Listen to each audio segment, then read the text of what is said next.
পশুপালন ক্ষেত্ৰখনৰ লগত জড়িত লোকসকলৰ বাবে এক ভাল খবৰ। অসম চৰকাৰে কেচিচি লোনৰ স্কিম মুকলি কৰিছে। পশুপালনৰ ক্ষেত্ৰখনৰ লগত জড়িত লোকসকলৰ বাবে চৰকাৰে মুকলি কৰিলে কেচিচি লোনৰ ব্যৱস্থা কৰিলে। এই সুযোগতে আপোনালোকে কেচিচি লোন লৈ আপোনালোকৰ সপোনৰ ফাৰ্মখন গঢ়ি তুলিব পাৰিব। পশুপালন আৰু পশু চিকিৎসা তথা দুগ্ধ উন্নয়ন বিভাগে আগবঢ়াইছে এই কেচিচি লোনৰ সুবিধা। এই সুবিধা গ্ৰহণ কৰিবলৈ হ'লে আপোনালোকে শীঘ্ৰে যোগাযোগ কৰিব লাগিব। এই কেচিচি লোনৰ সুবিধা লাভ কৰিবলৈ আপুনি ক'ত কেনেকৈ আবেদন কৰিব লাগিব, আপোনাৰ হাতত কি কি নথিপত্ৰৰ প্ৰয়োজন হ'ব, সেই সকলো বিষয় লৈ আজিৰ এই ভিডিঅ'টোত আলোচনা কৰা হ'ব। গতিকে ভিডিঅ'টো অকণো স্কিপ নকৰাকৈ প্ৰথমৰ পৰা শেষলৈ চাই থাকিব।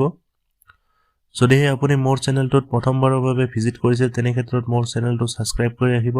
লগতে কাষত থকা বেল আইকনটো অল কৰি ৰাখিব। পৰৱৰ্তী সময়ত এনেধৰণৰ ইনফৰমেটিভ তথা হেল্পফুল ভিডিঅ'ৰ নটিফিকেশ্যন পাই থাকিবলৈ। তেন্তে বলক দেৰি নকৰি মূল ভিডিঅ'টোলৈ আগবাঢ়িছোঁ।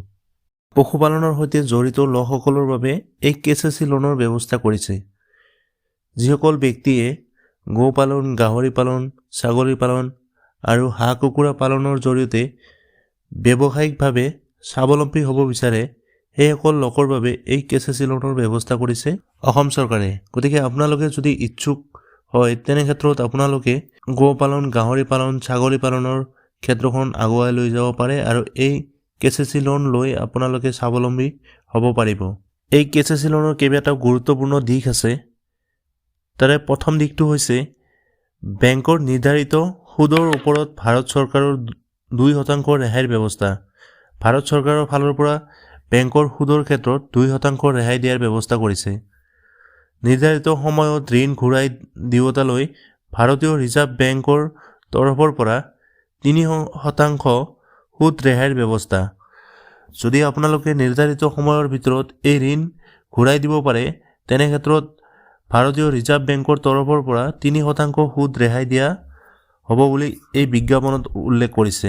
3 নম্বৰতে উল্লেখ কৰিছে অৰ্থাৎ খাদ্য প্ৰচলিত হিচাপত বছৰি শতকৰা মাত্ৰ 4% সুদত এই ঋণ লাভ কৰাৰ সুবিধা লাভ কৰিব আপোনালোকে। বছৰি 4% সুদত এই ঋণ আপোনালোকক প্ৰদান কৰিব।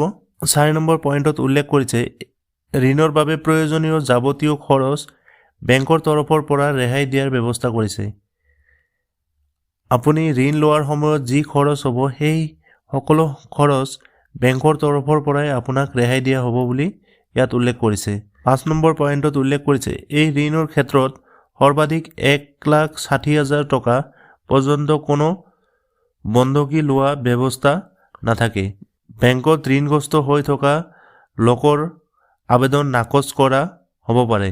আপোনাৰ যদি কোনো ক্ষেত্ৰত বেংকত ঋণ লোৱা থাকে আগতীয়াকৈ তেতিয়াহ'লে আপোনাৰ এই ঋণৰ ক্ষেত্ৰত বেংকে আপোনাৰ আবেদন খাৰিজ কৰিব পাৰে নাইবা নাকচ কৰিব পাৰে। এই ঋণৰ বাবে আপুনি কেনেকৈ যোগাযোগ কৰিব, ক'ত যোগাযোগ কৰিলে আপুনি এই ঋণৰ সুবিধা লাভ কৰিব পাৰিব সেই বিষয়ে উল্লেখ কৰিছে। ৰাজ্যৰ প্ৰতিখন জিলাতে প্ৰতি সপ্তাহে অনুষ্ঠিত হোৱা বিশেষ কেচিচি শিবিৰত উপস্থিত থকাৰ বিভাগীয় বিষয়া তথা বেংক বিষয়াৰ সৈতে যোগাযোগ কৰিলে আপোনাক এই কেচিচি লোন দিয়াৰ ব্যৱস্থা কৰিব। অথবা সমীপৰ পশুপালন আৰু পশু চিকিৎসা বিভাগ আৰু দুগ্ধ উন্নয়ন বিভাগৰ বিষয়াক লগ কৰিলেও আপুনি এই ঋণৰ সুবিধা লাভ কৰিব পাৰিব। এই ঋণ লোৱাৰ ক্ষেত্ৰত বিশেষ নথিপত্ৰৰ তেনেকুৱা প্ৰয়োজন নহ'ব। আপোনাৰ হাতত থকা আধাৰ কাৰ্ড, পাছপোৰ্ট চাইজ ফটো আৰু বেংক বিষয়াই প্ৰদান কৰা এখন ফৰ্ম দিয়া হ'ব। সেই ফৰ্মখনত আপুনি আপোনাৰ স্বাক্ষৰ কৰাৰ পিছতে ফৰ্মখন ফিল আপ কৰি লৈ জমা কৰিলেই আপোনাক এই ঋণ দিয়াৰ ব্যৱস্থা কৰিব। গতিকে ভিডিঅ'টো আজিলৈ ইমানতে শেষ কৰিলোঁ। পৰৱৰ্তী সময়ত এটা নতুন ভিডিঅ'ৰ সৈতে লগ পাম। ধন্যবাদ।